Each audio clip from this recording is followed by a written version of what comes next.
Matanong ko lang Kap, ano ba kinakatakutan mong kalaban kapag gamit mo si San ngayong season? Abangan nyo sa dulo ng video na to dahil doon natin yan pag-uusapan. At para naman sa mga bago lang sa page, ang ginagawa po nating content tuwing 9 PM ay 1 game per day, solo, rank, game. At ang goal natin sa content natin na to ay mag 100 win streak.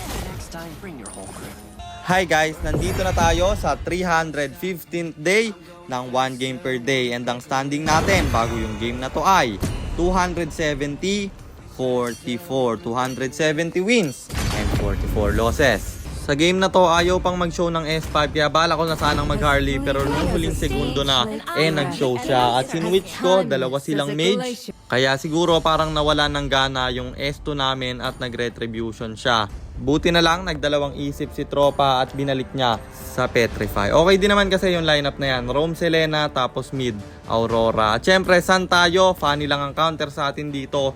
Pero kaya rin naman natin counterin yung Fanny gamit ang physical defense. So ayun, nandito na tayo sa pang 315 araw ng isang game kada araw. Digmaan na!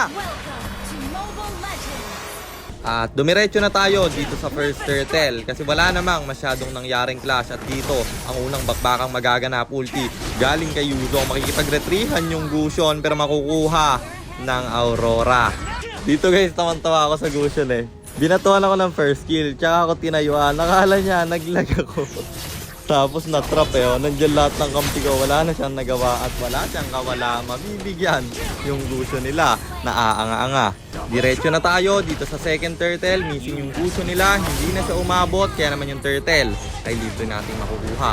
Eto pa, isa na namang bakbakan namin ng Gusion. Kukombohin niya tayo. Ubus na yung kanyang skills. Hindi man lang bumawas at wala na siyang panakas. Kaya pinasok ko sa loob ng torre at wala na siyang nagawa pre.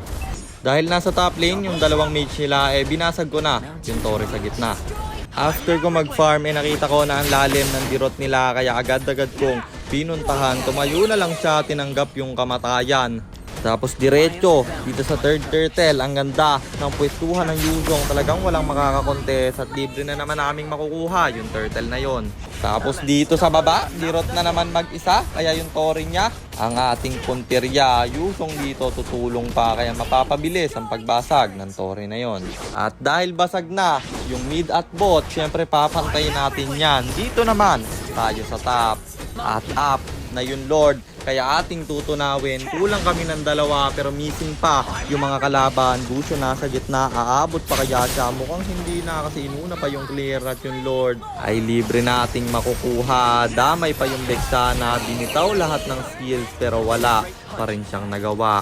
At dito sa baba, Dirot mag-isang dumedepensa dito sa Lord at patay na naman siya. May Lord na magmamarcha. Yung Fanny dito papalag pa pero wala siyang damage. Yan yung sinasabi ko sa inyo na kaya namang counterin din yung Fanny basta mag physical defense ka lang. Ang problema din sa kanila nag-Gusion pa yung kampe kahit na may Fanny na kaya lalong kapo sa damage yung Fanny nila.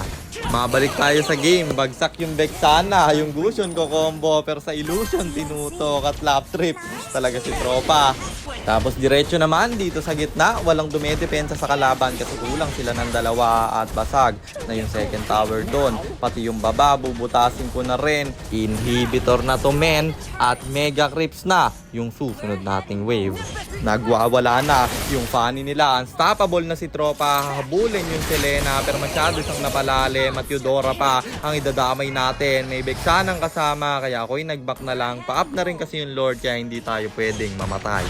Burst Lord ulit kasi kita nyo naman na ang lalayo ng kalaban. Wala din kasi silang sustain kaya hindi sila makaka-check push dito. At libre na naman nating makukuha yung Lord na yon. Na-control yung minions kasi pinrace namin yung baba at next wave na tong minions na kasama niya. Papasukin na namin, mapapana yung Eudora. Mga kalaban, gustong dumipensa pero babagsak na siya. Paano dito, wawalls pamin tayo pero nag-tower lock na ako at panalo na naman. Kaya ang standing na natin ay 271, 44, 271 wins and 44 losses. At Mythical Honor, 36 stars na tayo. 8 win streak na rin. Kaya 92 na lang ay 100 win streak na At sagutin na natin yung tanong ni Idol, ano nga ba ang kinakatakutan kong kalaban kapag ako ay nakasan? Unang-una na dyan, yung Freya. Hindi talaga kaya ng Sun yung Freya guys, lalo pag marunong yung kalaban. At kadalasan naman, yung mga gumagamit ng Freya sa high rank, puro Freya lang ang ginagamit niyan.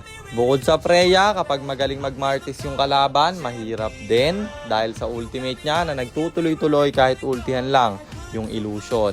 At lahat ng mga hero na mabibilis mag-clear ng illusion counter sa Sun.